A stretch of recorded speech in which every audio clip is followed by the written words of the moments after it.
Hey, Leslie, out in Canada. How's it going? Hi, Luke. I'm in Canada. I know, that's what I just said.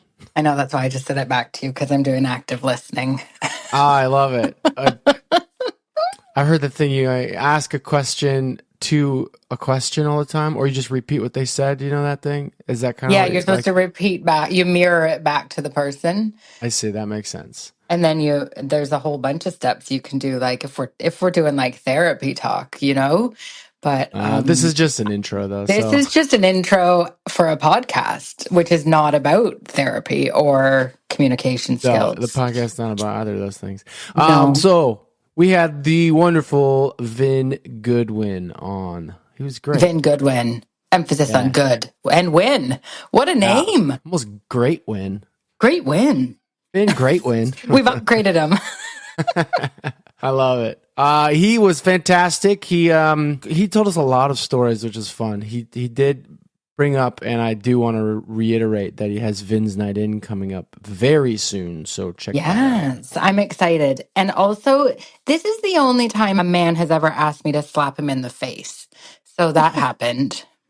That totally happened, and it was unfortunately not recorded on video. So I was having issues with the camera, but I got to experience it. So you guys can hear the audio. It's great. I feel like I'm glad it's not on video, if I'm honest, but also it was a very delicate slap. Like I was having a really hard, he really wanted me to go for it. I can't remember why, but I didn't want to take it.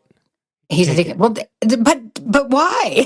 I'm not sure. It was a recording he had, and he was like, "We need a real slap. We need a real slap." That's what it was. Yeah. Mm-hmm. Yes, that was very funny, and I still don't feel like I properly slapped him, but here we are, and I feel okay about it.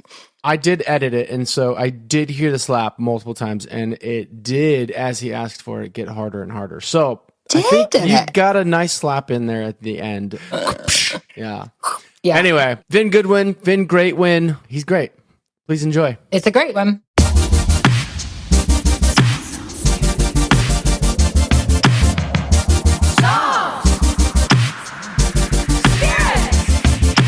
You're making this. Absolutely. I feel like Nigella Lawson. It's Vin Goodwin, folks. It's, is it? Where?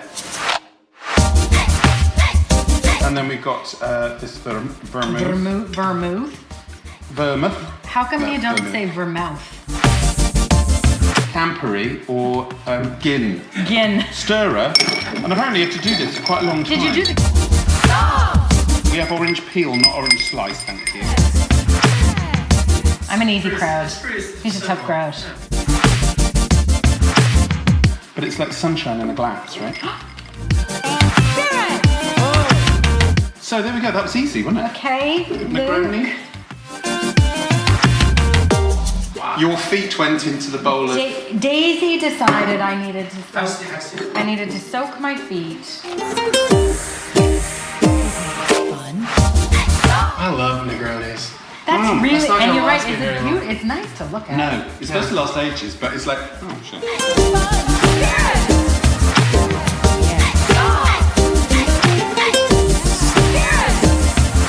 We're here with Vin Goodwin. Vin Goodwin! Thank you so much for joining us. I keep falling into an American accent. That's it's fine. probably At terrible. the end of the Well, show, you'll just be an American. I'm going to be me.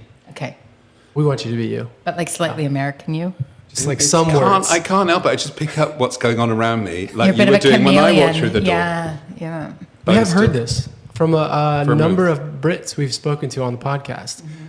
They're like, I can't help it. I'm just going to start talking in an American accent. And then they overdo it just a little bit, but it's kind of funny. Yeah, it's like, you're shit at that. Can you stop? Yeah. No, it sounds fine for like one word. And then No, I'm not going to do it anymore. All right. I'm going to stop and make a big effort, apart from the odd word, just for effect. Okay. Like vermouth. Vermouth. Vermouth. No, I think vermouth actually was invented in Italy as a wine. Fortified wine. It's for the ladies. It was. I looked it up recently. What are you trying to say? It's like a weird sound, slightly filthy. It's for It the does, ladies. right? for It's the for the ladies. ladies' vermouth. Because it's less. That's, I don't think they speak You like that in Italy. No, you might want to. Yeah. Vermouth. Is it? Is it not French? I think there's French versions, but it was originally invented. Did you do all this research before I walked through the door? No, God, what if he wanted- asks me? No, I asked. vermouth because of I all wondered things. when it goes bad or not. Because it goes bad in like 3 weeks if you don't store it Does properly. it, Luke? Yeah. Does it? And so I looked it up and I read a lot about it. Yeah. Well, because you've had it in the cupboard for 4 years. She I yeah. did. And Yeah, so no, I've he's- got one that's in the he cupboard said, for 4 years. I said, I've got vermouth. It gone a bit off, I for a think. different drink. It goes a bit brown. Well, so he Yes, came around. the He's like, color these changed. expired after a couple of weeks. How long have we had that? I'm like, I don't know, 5 to 10 years. He was like, yeah. So we dumped it. So you if can't I'm- really We age didn't it. even Yeah. try it. You got another one. It's like, If but I'm isn't dead it like tomorrow, wine? then you'll know why. But at least you've got your edits. This exactly. We got what we needed. I might be posthumously famous. Yes. So we met Vin at the Daisy Chute concert. We hung out all night, and then we invited him on the podcast, He got up and sang. and he agreed, and here we are. And here we are. I dragged you to another gig. Yes, you did. And I said, it's only 2 minutes. Yeah. That's right. And what was it? I don't know, 17 to 30. Yeah, and you, It was two and digits. You did whinge a Yeah, we were little in the bit on the double way, absolutely, and then I did. you did. It's like, this is more than 2 minutes. It's Yeah. very on par. Very on par. That sounds a lot like me because it was very late at night also. But then we got for there me. and it was fine, right? It was so fun. It was fun. Yeah. I liked that. And bar. then that piano basement, another basement, bar, pub thing. And I can't remember the name of the street now, but it's the street It's where the David Bowie yeah. did the picture. Yeah. Can't remember. Star something. Star Man. Stardust. Starman. Starman. Starman. It's a Starman, of course. Yeah. From the song. I don't even know. Starman, David Bowie, famous cover of the album. Anyway, it was great, wasn't it? And there was there was hardly anybody in there, so we I think walked in because and it we was were like supposed to be celebrities. closing down soon. Yes, and then Daisy Okay. just immediately started singing. She pulled out her guitar. I was like, what is even happening right now? we seem to talk about Daisy a lot on this I didn't podcast. realize we were Sorry. going No, I like to see it. people that she knew or that you guys knew at this place. I just thought we were going to a random cool Yeah, place. the way it was And like so I was- introduced to us, like yeah. we're just gonna grab a cocktail at this At place this we Oh, place. like. didn't we tell you? And Daisy was like, No. oh, Leslie, I'm going to buy you a cocktail. Let's go. And then I think you bought me a cocktail, but Daisy just started immediately singing. Well, that'd be the way that Daisy operates, because she started singing and got me to buy the cocktail. I see. That'll Still trick. paying for that cocktail. Still paying for it. I mean, it was... What did I even have? No, I had a glass of sparkling water. Oh, yeah, you didn't even drink. You Yeah. did. didn't even They don't drink. do cocktails. I remember asking for Negroni because we don't do cocktails. Right. So, but she didn't say it in an aggressive way. Seriously. I had But she didn't sparkling do water. cocktails. Yeah. And then I did an Irish exit. Oh, yeah. I think Did you it's an Irish I did an accent. Irish accent. I did an Irish... To be sure. What a lovely time we're having. Is that what Yeah. it's called, an Irish exit? Yeah. When you just leave without saying goodbye. Sometimes I do the That's like. the unannounced Sometimes I'll be leave. like, It's a I'm going good to lesson. I'm going to the toilet, and then I just walk straight out Oh the yeah, door I've and done keep that. going. Go to the toilet with my bag and my coat. Yeah, exactly. And I'm going to go through that really small window at the back of the cubicle, and I'm going to squeeze through and pretend that that I don't Nothing. remember leaving. Yeah, I don't know what Yeah, happened. I've done that before. Somehow I got home. Yeah. Yeah, that. Well done. I think that was a good move. Yes, thank you. What are you? Are you an Irish? I'm not a late. I don't stay till the end, but I will say goodbye. So I'm kind of whatever is called in between. I feel like you're easy betweener. to convince to stay, though. Yeah, but my wife would like to leave almost immediately. Like she'd be cool She and Irish I get goodbye, and on- I yeah. wouldn't. So we end up Oh, yeah, leaving see, I knew sooner that. than I want to, but later than she wants to. So it's kind of like a. You get that thing. It's called a Compromise. compromise. I think that's what they You get call that thing where they're standing there, their coat on, going, "Are you coming now?" And you're going, "Yeah, in a minute. I'm just going to say goodbye to that person." Yeah, You're gonna four more go. people. And then they stand awkwardly in the doorway, waiting for you, and then you feel bad, and then Yeah. you feel bad not saying goodbye to people. Yeah. That. She has a lot of patience. Yeah, I'm like that. Yeah. Anyway, so now we've established that you're somewhere Okay, good. We got all- you're all mid-Irish three sea. covered. Yeah, all three. I'm If the we all go to early- a party together, Yeah. you'll be gone Stagger. first, I'll be gone second. I'm out of there. Still there. I'll be still Yeah. there in the morning, sweeping.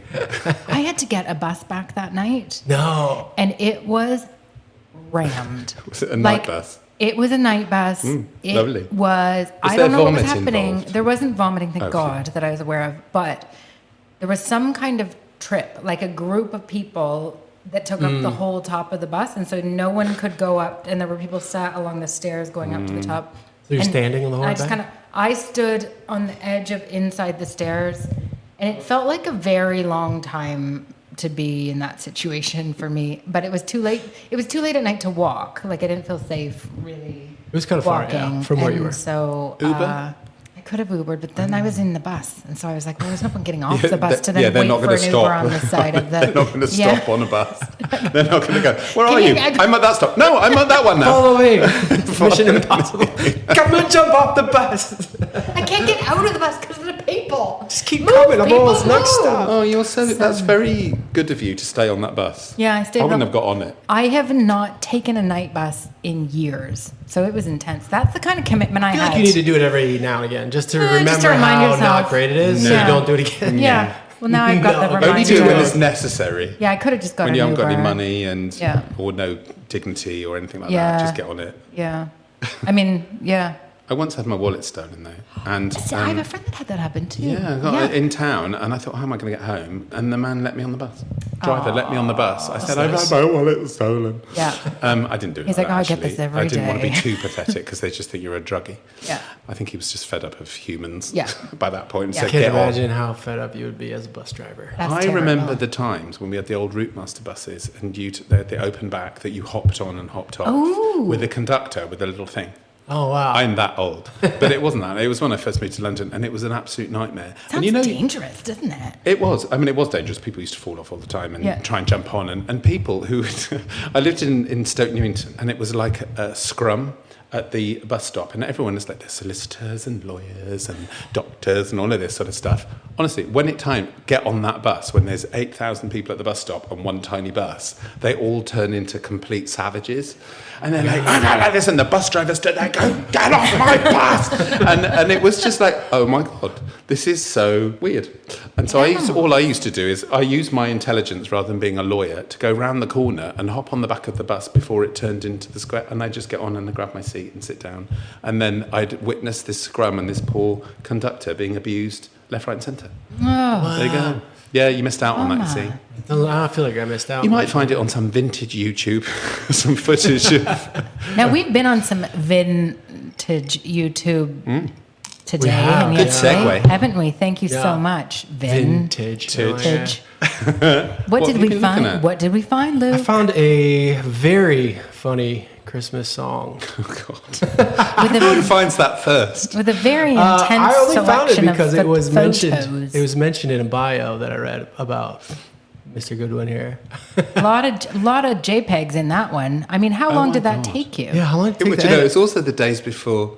It's video for anyone Yes. who wants to know, and it's a video I pulled together on an old computer, and it was old Microsoft, and they had a little video editing thing which I discovered, and I basically just scrapped. I didn't know about resolution or anything like that. I didn't know anything about it. So I put all these shit pictures of Christmases, including some of my family, which you won't have necessarily now recognised. I I don't know did which near the one. end. There's like a lady with a drink.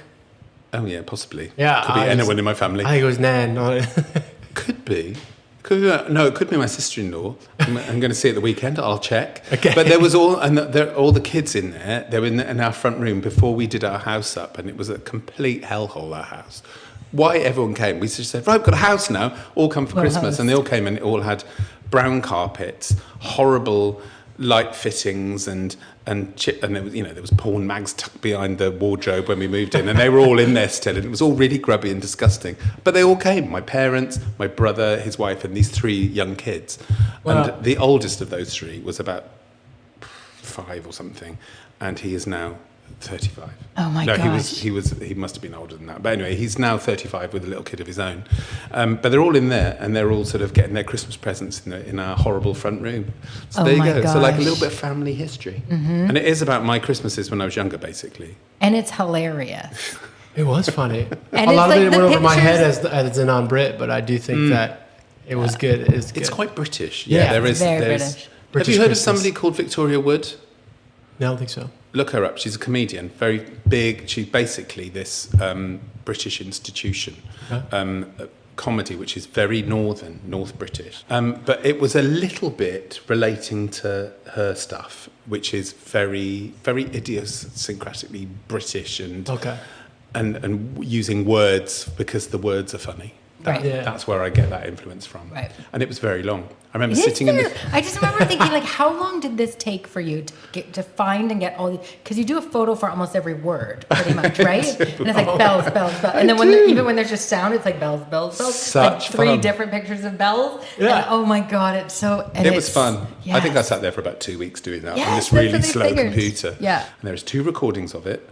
There's the 2012 version, I think, which I went to a proper studio and did it with this brilliant producer called Ben Parker. And I said, I want to record this again. And we put key changes in it this time. 2 key changes, which I have to do live now, which is like, which is fun. And at some point, it says in the lyrics, someone gets a clip round the ear. And I said, I need that. I need the slap, which is a slap on the face, basically. And I said, I want that. And so Ben, it was like slapping his arm and recording it. I was going, no, do it properly. Slap me around the face. So this whole weird, I weirded him out a little bit, to be honest. And I said, no, slap me hard. And he was going, and I was going, no, properly. So he was whacking me round the face. So the slap on the 2012 version is an actual slap round the face. Oh, gotta listen to it. Unbelievable. Properly hard. Yeah. It's good. I can resist a slap. Okay, I feel like I could She's go looking at me somewhere with thinking, this, oh, but I'm now not you're going appealing. to. No, because we were recently, Luke's wife and I were talking about like what it must feel like to act, because neither of us have ever really slapped somebody, but it's such a thing that is like Satisfying, maybe? well, that's what we were wondering. Oh, like, okay. Well, I'm how the much person does to it practice hurt? on. And Apparently. and also I wonder if that feels very satisfying. I'm non-violent by nature, and so I feel uncomfortable slapping somebody. But Well, so was Ben. But I he was got just used going to to say, it but quite for quickly. art. No, I was the going, art. no, harder, which was all a little bit weird. Yeah. But I don't know why. This part? Yeah. That was all No, recorded. actually, he might have recorded that. It was funny. But punch me in the face, and I'll Well, I cry feel- probably. Yeah, I mean, Or stab me, or anything like that. I'm not going to do any of those things. Keep those out of there. Glass me. But I wonder if a slap is more just the shock of it that is a thing, more than a pain thing. I think Yeah, the maybe. sound with the physical thing Yeah. of it, actually, the combination is what's actually the satisfying part. Right. Because you're getting something out, but you're also hearing it happen, and the person's face is like, what? If And you then ever want to have do it, do fade- it. Oh, okay, thanks. You're offering. Go on. I can't do it. Do it. Let's do it No, live because on this air. is what I would have been. This is what he would have been like. Move that. That's how I feel Yeah, like. that was pathetic. But I can't do it. Yeah, you can. Ah, that was on. very weak. No, go on. I can, first of all, Really this is my hard. wrong hand, I think, to do this. I said something really horrible, like I you can't- slut. I don't even care. Oh, God. I can't That is do pathetic. it. It is pathetic. Are you filming this? Are you? I am, yeah. This is what scares me. He's filming this. This is gonna go Do it viral, and harder. then I'm gonna be Harder, like, harder. do It's what? fine. It's no. do it. That's What- getting I'm softer. doing it. Look how It's uncomfortable my you are. left hand too. Like it's not On your even- marks, I- as hard as you can. No. Just miss my ear. But with hard my as left- hard as you can. Take your ring off. Yeah. Yeah, that's good. You haven't Don't got any scratch knuckle it. dusters on or anything. No good. Razor blades tucked between your fingers. That Excellent. old trick. That's the rules. Go. I don't know why I can resist this, I but can't that's do fine. it. I can do it. This is not appropriate. It is if I'm saying yes. I think just go for it once. If you don't like it, don't go. You were No, just I talking think I'm about not wanting to like do it. it. really hard. That's as hard as I can do. Okay, I can't that's do it. pretty That was not That hard. sounded good, That was though. not hard. It's like an acty one, isn't it? That It's felt like, like an oh my acty one. God, and someone, and I'm, do it again. No, I And can't do no, it. just do it again. And then, oh! Exactly. And that's, I do that. I and can't do it. I can't doesn't do hurt. it. For It the doesn't record. hurt me. And what if you had a beard? Like, see, I feel like if you have like you, that would I be don't nothing. love being slapped, I feel like so that would I be wouldn't nothing. say- Did you expect this Makes- interview to go this way? Not at all. No. This is not what we had But in mind. you've now and slapped please somebody. don't post videos of me slapping. Oh yeah, I'm Our posting guests. every slap actually. So So the slapping's over, but that was I was suffering for my art, but I wasn't suffering. And it's a Christmas song, so it's supposed to be quite jolly. Yeah. But then what happened is that Brexit happened in 2016. I made that song in 2011, I think. Yeah, it's really old. Yeah. And it's my biggest hit. Wait, what does Brexit have to do with it? Tell me because more. it said 'Cause it British changed. Christmas. It suddenly felt all a little bit Brexity. Right. And and then I thought, oh God, I've got to change the name. So whenever I play it every Christmas at the Bedford in Balham. They also invite me to do the Christmas a party thing, and I always sing that song, and people clap along, and it's kind of expected, People which is slap so along. lovely. I feel really no one slaps. Somebody did buy me everything that I mentioned in the song once, and they came up with a huge bag with absolutely everything in it. That's amazing. Vintage toys and so or everything. They did absolutely everything, which was brilliant. And anyway, going back to that, I introduced the song by saying this isn't really British. This is really our family Christmas when I was growing up. Right. Embellished slightly in places. I didn't poke my gran, which is one of the lines. But then me and Daisy Chute last year wrote another one. So we thought it was about time we wrote another Christmas song. So we wrote another Christmas song. Nice. And which goes down very well, better than my Christmas song, I would have to say. Man. And we sing it together. Okay. And it's about the shard. Okay. Well, a Christmas duet is always quite nice, isn't it? Too? Yeah, I agree. Christmas what? Duet. Oh, it's lovely and it's good fun. I can't play What's it on it the called? piano. We don't really know. We call it the Shard song. But and the premise of the song essentially is I never know what to buy my partner at Christmas. You know, I bought them everything and they never really like anything. What can we do? Let's buy them an experience. So we go through all the experiences. Let's go to St. Paul's and this, that, and that. But it's all a bit boring and it was a bit crap. So what we decide to do in the chorus is take them up the Shard. Right. So the chorus is, I'm going to take you up the Shard this Christmas. Take you up the Shard for fun. It'll be so nice that you'll want to do it twice when I take you up the Shard this Christmas.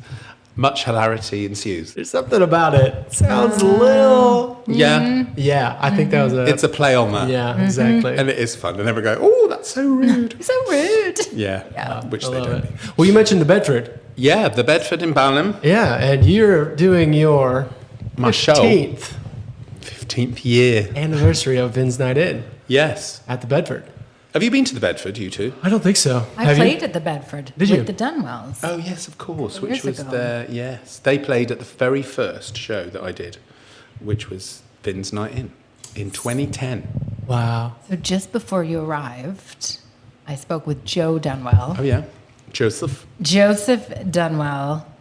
And I said, Vin's on his way here. What do you got?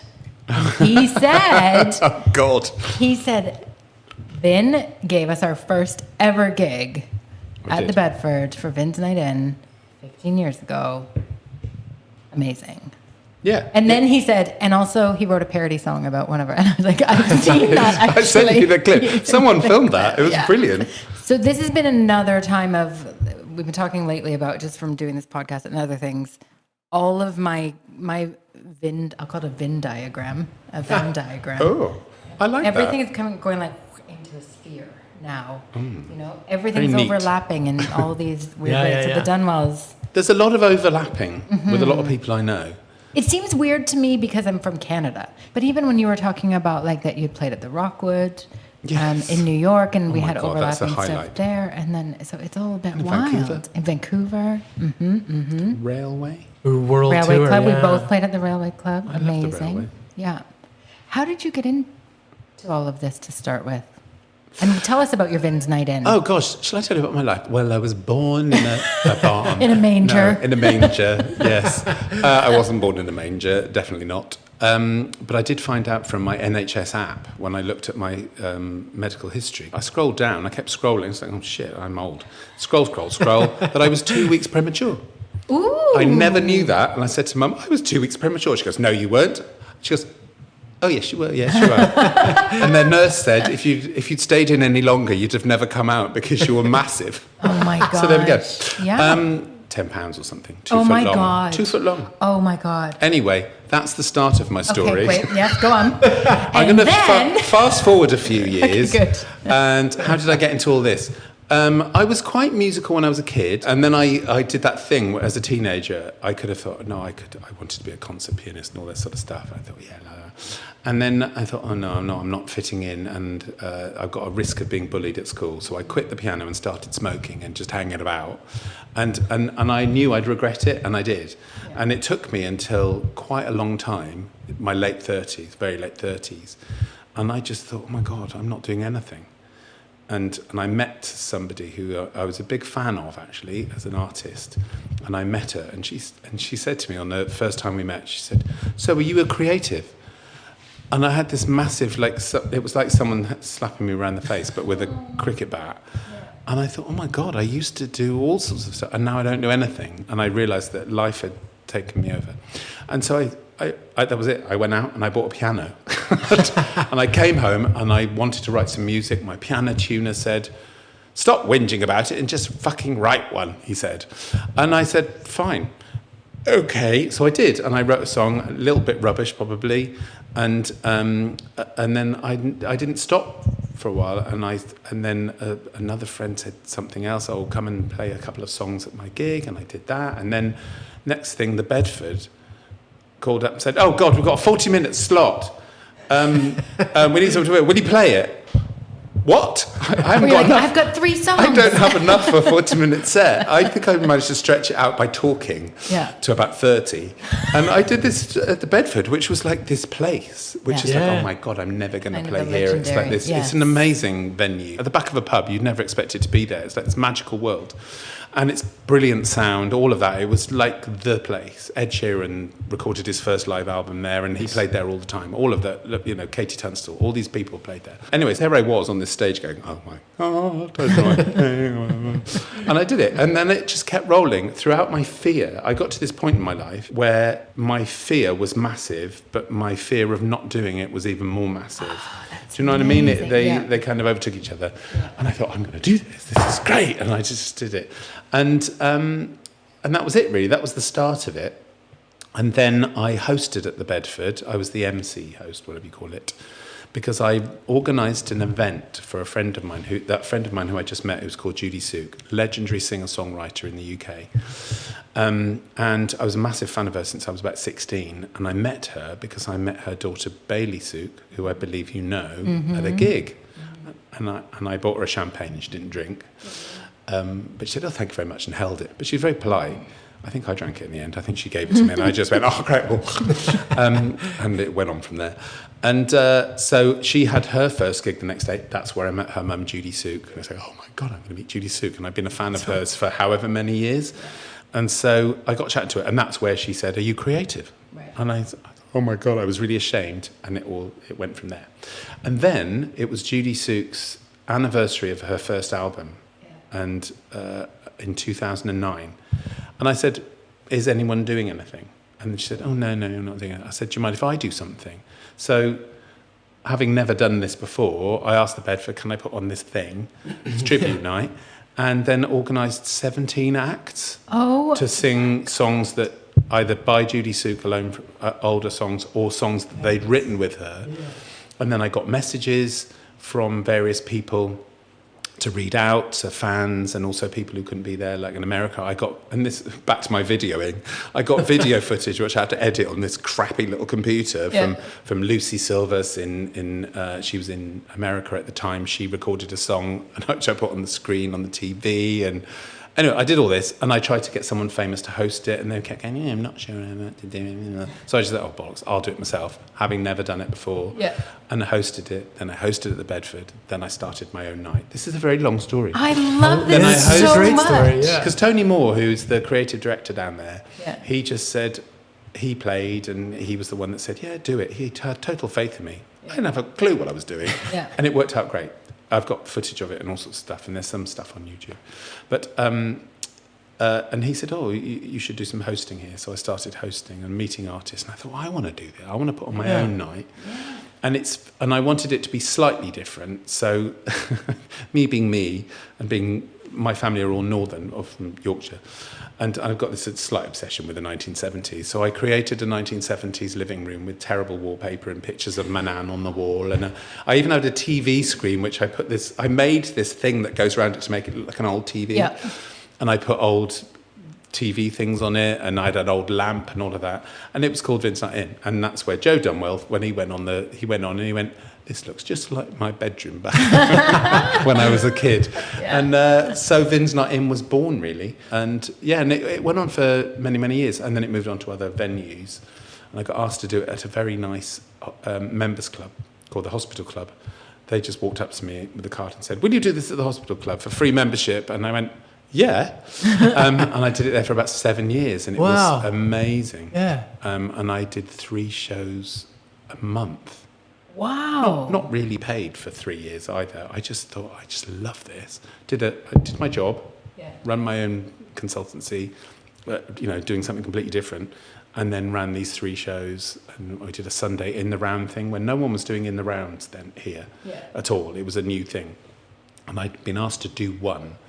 And then I thought, gosh, this is a really good idea. So I ran one called Vin's Veg Out, where you veg out.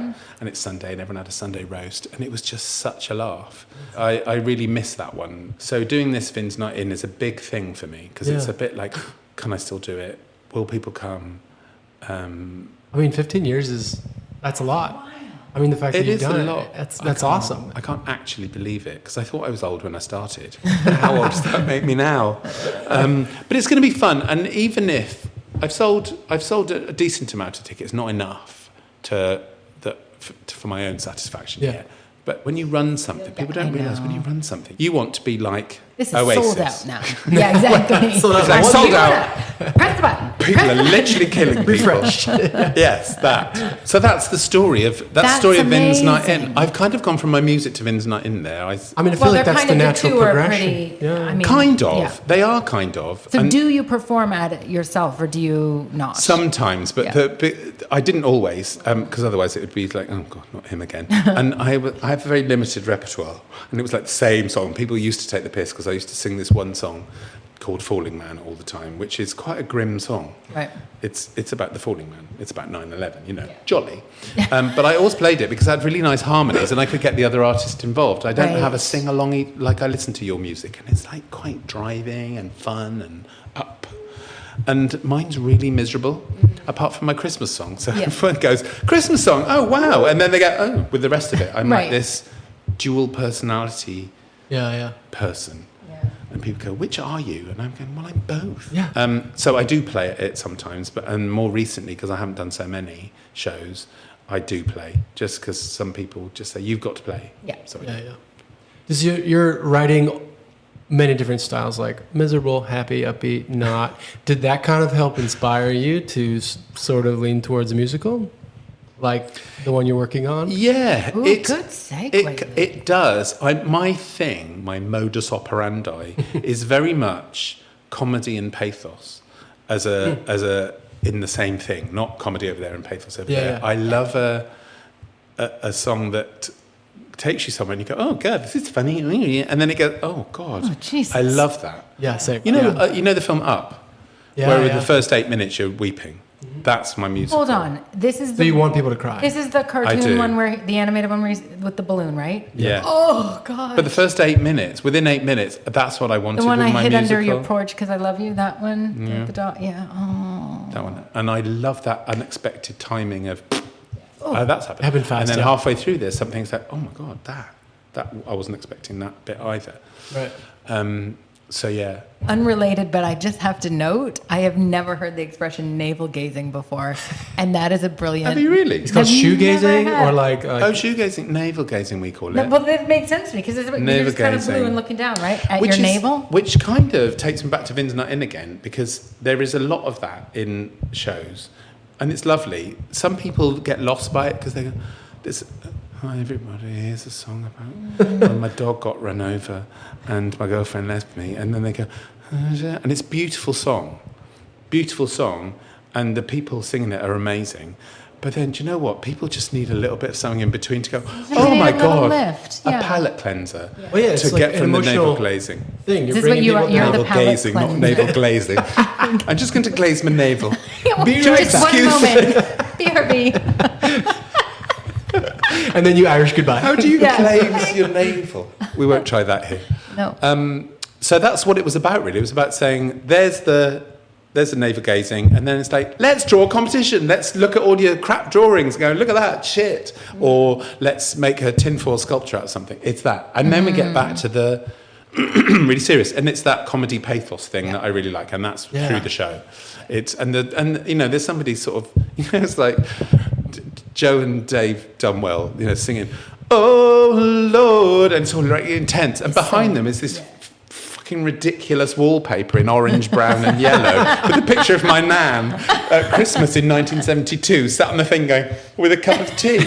And it's just like, I just think it needs that. Brilliant. Audiences have the ability to switch between the two. And Yeah. they go, oh, thank God, we can get out of that. Let's have a bit of comedy. Yeah. Where do you find these performers? Like, did you I just out look of for curiosity. people? Or you kind of- I did. Sometimes I looked for people. And I'm saying, look, all the people now are the people I know. And just go, yeah, I like them. They're going to be on. They're my friends. Yeah. But then it was like I'd sometimes find really amazing people just through Facebook. They would pop up on my Facebook at the time. Okay. And I go, oh, I like this. That's amazing. So I literally just emailed them. Or message them, go, hi, I do this show, blah, blah, blah. Would you like to do something? Go, yeah, all right then, that sounds fun. And then we're best of friends, and they came to our wedding, great. that kind of thing. Yeah. And some people I just found, because I was hosting at the Bedford, I used to see people at the Bedford, and I think they'd be good. And it's not that they have to be really good, but they also have to have the right vibe. Mm-hmm. And that's how I found someone called Louis Dunford. Do you know Louis Dunford? Mm-mm. Check out Louis Dunford, who played his first curated gig. He didn't open mics, but he did his first curated gig at Vin's Night In. And his manager, he was so nervous. He just said, oh, my God. And I said, oh, you've got to sell lots of tickets if you can. That'd be great, because it was one of those venues where I had to sell more. And so his manager bought 30 tickets. No. Bought 30 tickets. And I said, oh, this is amazing. She goes, I've just bought 30 tickets. There won't be 30 people. And I said, Oh my no, God, that's worse. That's worse. I'll have 30 empty seats. So, but anyway, he just said, oh, Vin, I'm shitting myself. Anyway, so he got up there and he was like, blew everyone's mind. He's just so amazing. And that was him playing to however many people. And now he's just played the other stage at Glastonbury. Wow. And he sold out Ali Pali. He sold out the Hammersmith Apollo. What? Wow. And that is him now. It's like, it's incredible. I feel so honoured that he played Vin's Night In, and people loved him. Yeah. Those moments are just, there's lots of those. We also had a really good moment of a Canadian who called... So rare these days. Oh my God, what's her name? She's a Lady Gaga impersonator as well, as a singer-songwriter. Anyway, she just happened to be in town. I met her at a gig. I went, oh, come along to the Veg Out. It was the Sunday the one. Circle, yeah. I said, why don't you do a guest song? So she came on stage. She was 6 months pregnant. She had this massive bump here, huge. And she did this she did a Gaga song, On the Edge of Labour, I think she called my it. God. And she did that, on the edge. And she was playing the piano and doing all this thing. And then she did the Gaga thing, and she climbed up on the chair, and then she, on one leg, and she put her one leg back here, right in the air, playing like that. And and there's a picture of her doing that, and me going, oh my God, health and safety, grabbing onto the back of the chair, thinking she's going to die any minute and kill the baby. And that baby is now 12 or something, and he's been on a Netflix series. It's just like these weird connections, and those random moments are why I do it. I love it. That's what I was going to ask you, is like, what's like your most rewarding part of your journey? And it seems like the community that you're building and like being a part of and seeing grow. It is. Do you know, it's the people, and everyone says, oh, music industry, they all up themselves. They are not. My experience is that most people and most artists, I would say 99.9% of artists, are absolutely brilliant and lovely, and they appreciate what goes on, and they appreciate how much it takes to put something together. They appreciate when you make an effort for them and create an audience that gets them and will listen to them. That, I love doing that. I love giving that to an artist who needs to be heard, basically. And to watch that audience, I remember looking up sometimes, I'd be at the front and they'd be sitting on the floor or whatever on a particularly good night, and they'd be rammed at the back, and they're all looking out and they're all going mad. Yeah.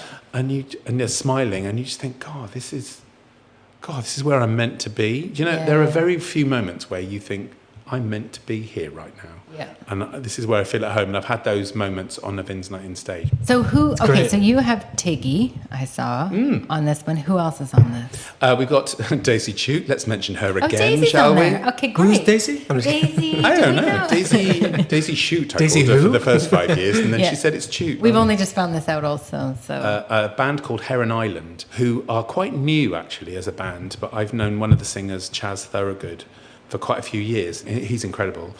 And we've got Tony Moore, who is the artistic director. I did not realize until one of your clips that you just posted. I didn't realize Tony was an artist as well, because I know Tony from playing, and then I met him again at the Camden Club for Tiggy's gig, and Judy was there. I met her there, so I must have met. I must have been. Were you sat with her? Yeah, probably. Because I was sat right there also. I would have been sat with them. I wouldn't sit in a gig without sitting next to Judy. So and like Bailey. we were probably sat right near each other. We probably spoke to each other. We Okay. did. I had my little Whatever. dog with me, I think. Were you kind of going, oh, he's a bit of a loser? No, actually I went talk to with, him. I think Jillian was with me, and I think we talked, so we Gillian. talked. I like the way you said Gillian, like I know Gillian. Oh, Gillian. Gillian. It seems like you guys would know this. I know Gillian. Gillian. I know Gillian. She slapped me once ago. I asked her to, but it's fine. That tracks. No, it doesn't. Just kidding. Anyways, so that is so weird. We've been in the same room. Sphere. Weird, isn't it? Yes. I know. It's great. I Amazing. love it. And I messaged, as soon as I met you, I messaged Matt and Bailey and said, oh, I've just met Leslie. And it went, oh my God, great person, blah, blah, blah. I did not realize also that Tony was also an artist. He was an How did I original not member even- of Iron Maiden I don't. What? and Cutting Crew. Stop it right now. I just died in your arms tonight. He was in that band. No. He was a keyboard player. Oh, must have And been he was something. he was a keyboard player in Iron Maiden until they realised that they didn't need a keyboard player. The only reason I've done most of what I've done is because of Tony Moore. He's amazing. Wow. Because he gave me a gig hosting a festival stage, Hot Farm Festival. I said, all right then, I'm not sure I can do it. And it's different to hosting at the Bedford where you have to do long spiels. You literally go on and you have to master the art of going, here's a big crowd. And you do things with them and you go, yeah, woo, like that. And they go, yay. So it's that. But I did that and I met the most amazing bands and, you know, all of that because of him. Yeah. So I owe a lot of what I do to him. You know how some people, they just kind of, I love that you have a moment that is such a defining moment. Like when Judy said, are you a creative? Are you an artist? Whatever. Yes. It's like that. And imagine if if that hadn't happened. Your whole life trajectory, like.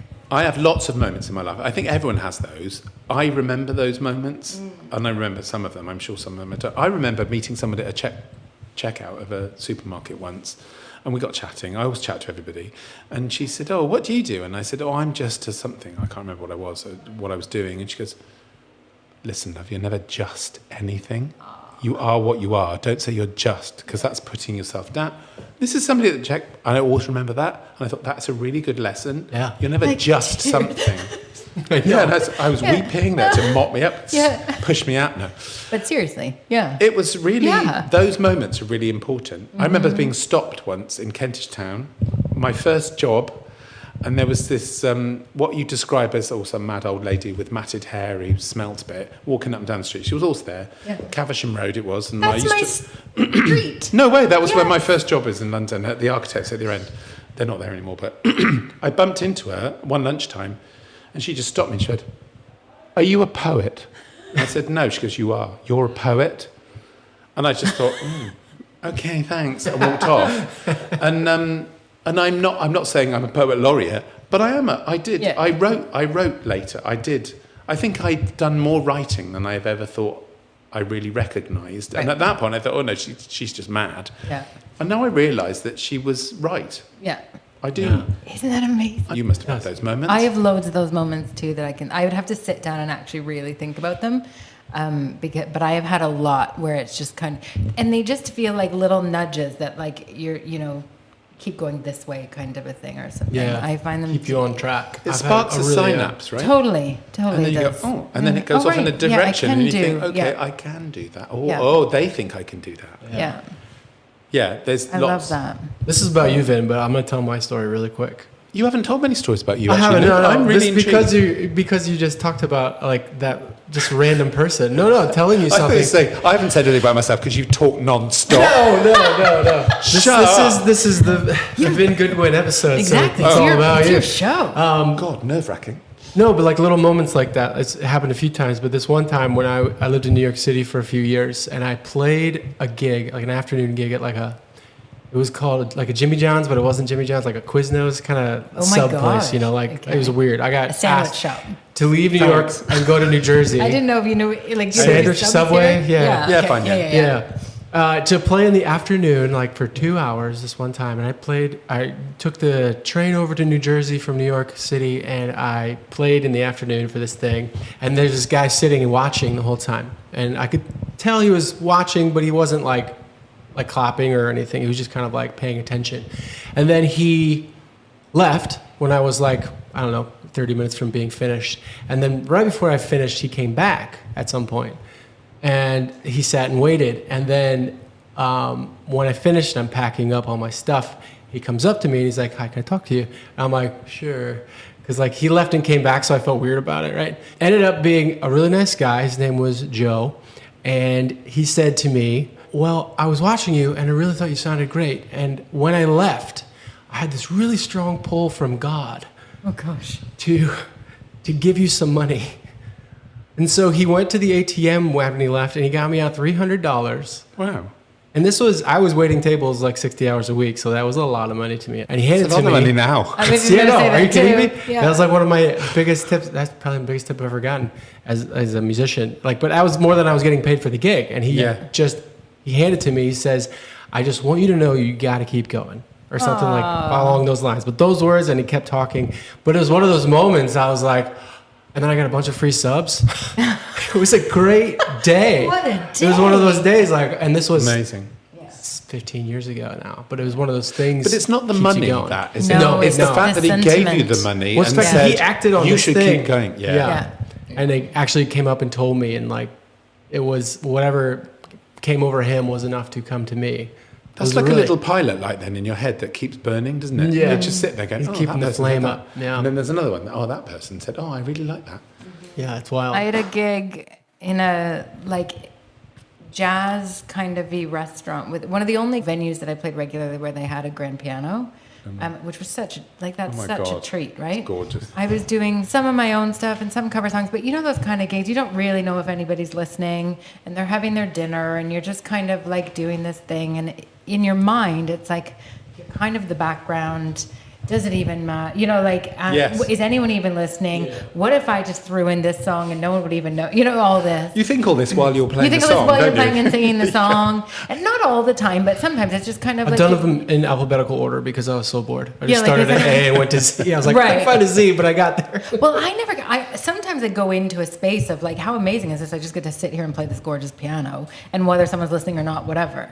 But when I was done, and then I went over to the bar, and someone had left a note for the bartender to give me that just said, "When you sing, the whole world stops." And I was just like, oh my God. like it was this sweet, and I still have it. But it was my like one of God, those that's little so things where cool. you're just like, oh, it actually matters to people. Yeah. And it's so nice when people Yeah, do the only say trouble with that something. story is that no one's ever done that for me, and I don't think anyone will. I'll do, So I just plead to somebody just to do that.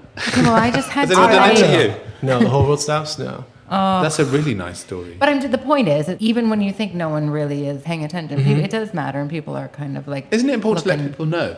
Yeah, I think 'Cause so I too. Because you think, what would you could What do just you think leave of London thinking- audiences, by the way? Everyone slags them off, don't they? But So the first time I played a gig, not in London, but I was playing at a university. My first proper show in England. Okay. Okay, so I was playing on a college tour, like for freshers. Can you imagine? I didn't even know what freshers was at the time. God. But Is there like a drink? It I hope gets you've been worse. paid a lot for it. I was opening for an X-rated hypnotist, so we can add that into this mix. So it was kind of like I'm doing like this acoustic. Really your crowd. Guitar. Yeah, it was really my crowd. But I had no idea what to expect because Yeah. there were about 600 18-year-olds or whatever. This is not my crowd, guys. Like, this is quite a few years ago, so I was still quite young and fresh. But, like, it was silent. rude. I'm singing this song called White Lies, I think, which is quite peppy, and, like, it's only two chords, and it's like, ooh, whatever. This is the most upbeat thing I can love do a in two-chord that song. situation. It's a two-chord Means I song. don't have to remember the third one. Exactly. And it was nothing. And I'm just staring at them like, oh God. Was it quiet? This is a disaster. Yeah, not a sound. I was like, this is a disaster. That's worse than Like an people absolute talking. disaster. And then at the end, once I was finally done, then they were like, what? And I was like, Oh, you're polite. Yes. You're polite people. I did not realize that this was a thing. And so Isn't that where I that took thought me the some story was really going? getting used to. This was, I think it was at Stoke-on-Trent University. That was the general experience, was like that. And then it Must have been early on in the evening. It was early on in the evening, gonna say. because then it turned into the hypnotist and all the shit just went crazy after that. But And it you don't was remember really anything wild. from that night either. And I mean, I was hypnotized. Exactly. So like, maybe he had Oh, were hypnotized. you? No, not really. But the point is, my British experience was that it's very, very hard, because I'm used to being a bit more interactive. And so I'll try to get people to sing along, or like, can you snap it? Can you whistle for this part? Can you whatever? And it was just like, I was like, hello, And then it was great at the end, but that took some getting used to. You know that Hot Farm Festival that I told you about that I was hosting? I'd walk out on the stage early on in a festival where no one's there, because they don't turn up until the music starts, and then they start wandering in. And so you're going to go out and you're going, hey, everyone. And there's like 4 people. 4 people over there, 2 people over there, and then 4 at the back, and the 2 at the back. And I just had such great fun with that. So I said, right, before everybody comes and spoils it, let's do a Mexican wave. And so I'd say, I'm from over here, and we're going to move around. Is everyone up for that? And you'd hear, in the distance. And so I did okay, after 3, 1, 2, 3, and then I go like that. And then there's 2 there having a sort of picnic. We'll go, and then someone at the back go, and then I was like that. And it was just, and I had fun. And all the people on the monitor desk would like pissing themselves laughing, go, this is hilarious. Yeah. And it's, I don't care. I'm not doing that. Yeah. And then when the Human League came on or whatever, I walked out and I thought, oh my fucking God, it was rammed and there was thousands of people. Yeah. And I thought, none of them are listening to me. So I said, let's take a picture. And they went, yay, like this. So they're all listening to you. Yeah. So you just you've got to have faith. Yeah. When you're on a stage, hosting or playing, you have faith that actually people are listening, even though they're talking to their friend, they're listening. Yeah. And the people who are going like this, the ones you focus on where they've got a face like an arse, like this all the way through. They're enjoying it the most. Yeah, but then afterwards they come up to you and go, oh my God, that was amazing, I really enjoyed that. And it's like, why didn't your fucking face tell me that? Tell your face. Tell your face. I was playing to that one person on like going, yeah, you, trying to, and over-egging it. Yeah. And they're like, I've learnt to have fun with all that now. Just roll with it. And I love a bit of heckling. Like once when I played this small gig, and I was playing, it was my 3rd gig ever or something, and there was a song that I thought, I really want to play this song, and I've only just written it or something, and I completely forgot all the chords. My nerves went, and it was like, and I start, and I thought, okay, I'll have to start again. And I remember it said, try again, and everyone's been on your side, and I play again. And then this woman was stumbling up the steps into the upstairs gig, holding about 47 Tesco supermarket bags, going, stop playing your shit at the back of the audience. And I was going, hi, welcome. She goes, you shit, you stop playing. And it was just, and I've always remembered it because I stopped and I said, yeah, I'm not going to play that song. And it helped me. And do you know what? I didn't play that one song for about 8 years.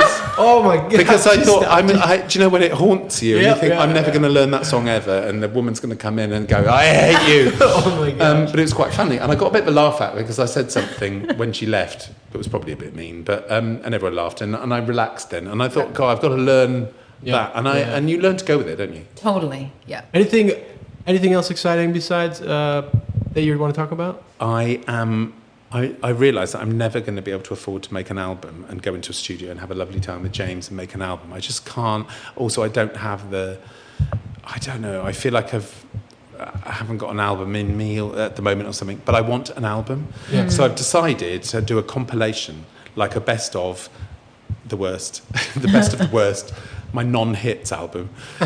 No one's ever listened to these, maximum 3 plays per song. But it's, I want to do a collection of some of the stuff, and I'm recording a bunch of new ones with different friends and collaborators that I've worked with. Because I've worked with some amazing people, like Cam Blackwood, Matt and Bailey from Tiggy, we're producing a track at the moment. We've written and almost finished that. I'm working with James Welch. I'm working with Ben Mark. I'm working with all these amazing people who are way above me in terms of talent to produce these songs and help co-write them as well and make them really good songs. So I've got a little collection that's not quite finished to like top it, like the froth on the top of the Guinness of the old stuff. So, and I think I'm gonna call it "How Did I Get Here?" Because the first line of the new song that I'm doing with Tiggy, the first line is "How did I get here?" And that's a different story. But I just thought it's kind of how did I get here? How did I get from my first song that I released, "Falling Man," my Christmas song, which isn't going to be on there. It doesn't quite fit. And through all the others. And I really want to do that. That's what I'm working on. But getting that done is really hard. Yeah. How people do albums without an £8 million budget, I don't know. Yep. It's a lot, yeah. So it's going to be complete mishmash. I played it to my friend Jamie Lawson. I played a lot of the mishmash songs. He said, they're all very different. I said, yeah, that's kind of the thing. Yeah. It's kind of what it's about. That's It's the point. Mishmash, yeah. It's a pick and mix. Yeah. So it's not really an album of here's my story, beginning, middle, end. Right. It's not the. It's here's a load of old stuff that I've done. I And like I'm those really kind of- proud of yeah. it. I am. I'm really proud of every bloody song I've done. Yeah. Yeah. Nice. So that's that. I like My it. album. Great. So How did that's I get here? multiple things to look It's like the forward to. Immaculate Collection. The immaculate. I love it. I also like the Think froth someone's- on the Guinness. That's also a good. Oh yeah, maybe I should have that as the cover. Yeah. The froth on the Guinness. Yeah. New songs, Yeah. Nice. including a Judy Suit cover. Cool. About time I did one, and Yeah. I did one, and I think it's the best thing I've ever done because it's her song for a start, but it's also Right. a really brilliant production of it called "How Sweet It Is." Oh my gosh. Okay. Can't wait to hear. It's a good song. I'll send it to you later. Nice. You want to do some rapid fire? Oh God, rapid fire. We're rapid firing it. Are you an early bird or a night owl? Used to be night owl, but now I'm early bird. All right. Beer or wine? Wine. Yeah, same. What you said so sad when you said wine. Tea or coffee? Oh God. Oh, 50-50, but I'd have to go probably Ceylon tea. All right. Proper Ceylon tea. Okay. Tea it is. Truth or dare? Truth, because I don't trust dares, because they're all something awful. I'm not going to ask you to do anything, but Oh, thank God. just this or that. Yeah. There isn't a follow up to that. I go Truth. truth. Oh my God, thank God. What's your go-to karaoke song? I've never done karaoke ever, but no, I've never done karaoke. Partly because nothing's in my key, so I always go, yeah, I can do that, and then I go, and I run out of notes, and everyone will go, oh, he's shit. So one song I do know I could do is "Everybody's Talking." Everybody's talking at me. I know that's in my range, so I would do that. It's not like rock and roll or pop hit, but It's your song, man. You can do yeah. whatever you want. But if I was really drunk and I had to do a song, it would actually be "Murder on the Dance Floor," which has been my guilty pleasure since it came out.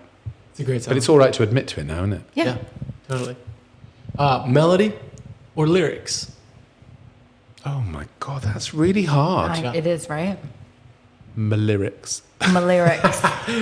Lyrics. Oh my God. Lyrics. These aren't rapid. These are too, That's really hard. too Yeah, hard. it is But, hard. I'd say lyrics, because I do write a lot of other things. Stay in or go out? I'm going to say go out. Oh, okay. I'm going to say go out because that's where my Because heart's Dallas is desire over. is. Yeah, except when Dallas is on. Dallas. Except when Dallas is on, yeah. No, I am definitely a go out person. Okay. What is the first album you ever bought? My God, that's really hard to remember. Oh, I do know. You might not know who this is, but it was Toyah. Well, yeah. She's married to Robert Fripp. Okay. Toyah. She was a bit of a sort of punk princess in the late 70s, early 80s. Okay. And she's got a lisp. And her profile's gone up a bit lately. You've never heard of her, but Interesting. Toyah. It's a big fan. But my first album that influenced me, can I do that one? Sure, yeah. I would say is Judy Suit's album, which was The Cat Is Out, with the song How Sweet It Is, which is why I did that one. Cat Is Out. Nice. So I heard her voice on a song called This Side of Heaven, and halfway through the song I thought, oh my God, what is it? You know when you have that moment Yeah. where you hear a voice, Yeah. and there it is, and now she's my friend. Amazing. That's a journey, isn't it? Great. Yeah. Thank you so Let's go much on. for being on here. We need to rate this My cocktail. pleasure. I mean, it's classic Negroni. It's perfect. Cheers. Rate it. Is it out of 10? How would you rate it, It out is, of yeah. 10? This 10, one. 11. 10? Wow. 12. Cheers. Vin, thank you for being here. Oh, my Really pleasure. appreciate it. And also, it was perfect timing because the rain is now. Is it stopped? I didn't even know it was raining. It was I didn't know what raining for a time while. of day it was. Your just poor wife really sat in went the into bedroom it. going, She's got a bottle of wine. Are they She's finished? fine. Thank I'm just gonna you. turn Thank it you. off. Goodbye. Bye. Amazing. Thank you. There's no drink.